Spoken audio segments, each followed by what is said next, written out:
প্রিয় ভাই এবং বোনেরা, আপনারা জানেন সামনে সরকারি নির্বাচন। একটা কথা বলার উদ্দেশ্যে আমি ভিডিওটি করতেছি। জন্মের পর থেকে দেখলাম না এদেশে কোনোদিন কোরআনের আইন দিয়ে দেশ চালিত হয়েছে।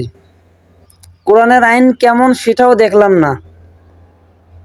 এইবার দেখার অনেক ইচ্ছা, অনেক আকাঙ্ক্ষা মনে পোষণ করতেছি।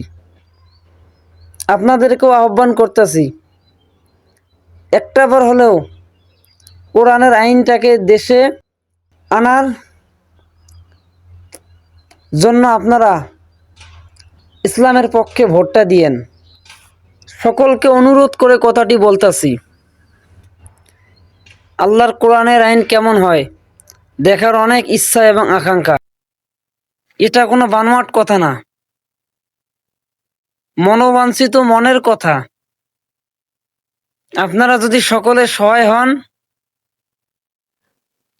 তাহলে ইসলামের পক্ষে ভোটটা দিয়ে আপনারা এদেশে কোরআনের আইন একটিবারের জন্য হলেও আনার ব্যবস্থা করে দেন। ইসলামের পক্ষেই ভোটটা দিয়েন। সকলকে অনুরোধ করে বলতাছি।